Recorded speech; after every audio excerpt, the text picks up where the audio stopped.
और उसके बाद हुर के पास इब्न जियाद का खत आता है जिसमें लिखा होता है, जिस वक्त मेरा खत तुम्हें पहुंचे हुसैन को रोक लो, उस पर सख्ती करो और उसे सहरा व बियाबान जहाँ पर पानी भी न हो वहाँ खैमे डालने पर मजबूर करो, और जिस वक्त तक मेरे फरमान पर अमल न होगा कासिद तुझसे जुदा न होना चाहिए यहाँ तक कि इजराए हुक्म की खबर मुझ तक लेकर आए। उसी दौरान ज़ुहैर कहता है कि हुर तुम्हें क्या हो गया है, कम अज कम इजाजत तो दो कि इस आबादी के नजदीक खैमे लगा ले। हुर कहता है कि खुदा की कसम में इजाजत नहीं दे सकता। ये मर्द जो खड़ा है इब्न जियाद का कासिद है और ये मामूर है कि हुक्म के इजरा की खबर लेकर जाए। ज़ुहैर हुर को बुरा भला कहते हुए चला जाता है। ज़ुहैर इमाम हुसैन अलैहिस्सलाम के पास जाकर कहता है, यब्ना रसूलुल्लाह, हर लहजे काम मुश्किल तर होता जा रहा है, इस गिरोह के साथ लड़ना हमारे लिए आसान तर है बेनिस्बत उस लश्कर के जो बहुत जल्द यहाँ पहुँचने वाला है। इमाम हुसैन अलैहिस्सलाम पूछते हैं, इस सरजमीन का क्या नाम है? ज़ुहैर कहता है, नैनवा, इसको करबला भी कहते हैं। इमाम हुसैन अलैहिस्सलाम फरमाते हैं, करबला अंदो व गम की जगह है, वाकई ये वही जगह है जिसकी खबर हजरत जिब्राइल ने रसूल खुदा को दी थी।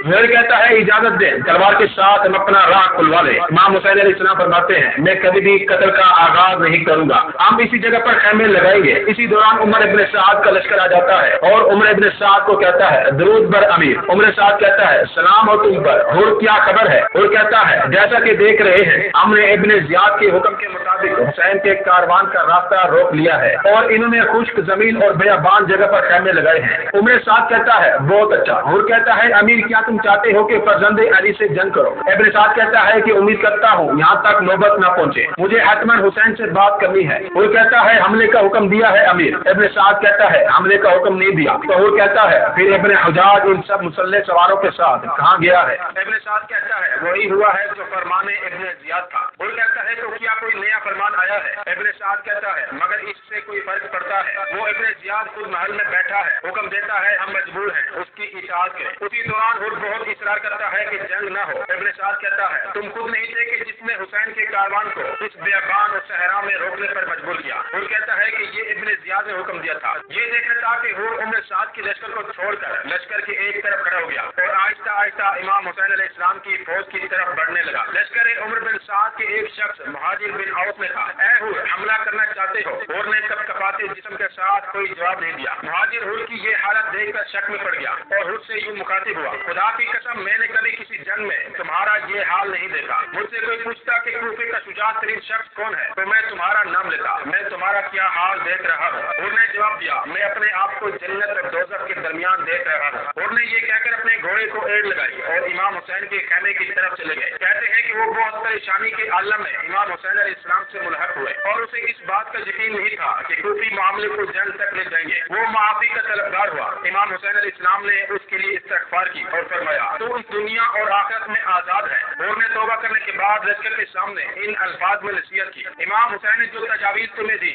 इस बात का बाइस नहीं बनी कि खुदा तुम्हें इस जंग से दूर रखे। हुर ने इसी बात को उमर बिन साद से 2 बार कही तो उमर साद ने कहा, मैं हुसैन से जंग के लिए तैयार हूँ, अगर इसके अलावा कोई और रास्ता होता तो मैं उसे इख्तियार करता। ये सुनकर हुर लश्कर की तरफ मुतवज्जे हुए और कहा, ऐ अहले कूफा, तुम्हारी माएँ तुम्हारे गम में रोए। इस नेक शख्स को दावत दी और उसे कहा कि हम तुम्हारी रकाब में जंग करेंगे। अब जब वो तुम्हारे पास आ गया है तो अब उसकी मदद से तुमने हाथ खींच लिया है। इनके सामने जंग के लिए सब बांधे खड़े हो और इनके कत्ल के दरपे हो। इनको घेरे में ले लिया है, इनके नफ्स को महबूस कर दिया है और तुमने इस कदर वसी व आरी जमीन पर कहीं जाने से इन्हें रोक दिया है। इस फुरात का पानी इन पर, इनके खानदान और असहाब पर बंद कर दिया है, जिससे यहूद, नसारा और मजूसी पानी पी रहे हैं, खंजीर और कुत्ते पानी पर खेल रहे हैं। इनकी प्यास का ये आलम है कि प्यास ने इन्हें बेहाल कर दिया है। तुमने मोहम्मद और उनके खानदान की क्या पासदारी की है? प्यास के दिन, क़यामत के रोज खुदा तुम्हें सैराब न करे। ये सुनना था कि लश्कर ने उसकी जानिब तीर अंदाजी शुरू कर दी। हुर पीछे हटे और इमाम हुसैन के पास आकर खड़े हो गए। हुर की तौबा को ज्यादा वक्त नहीं गुजरा।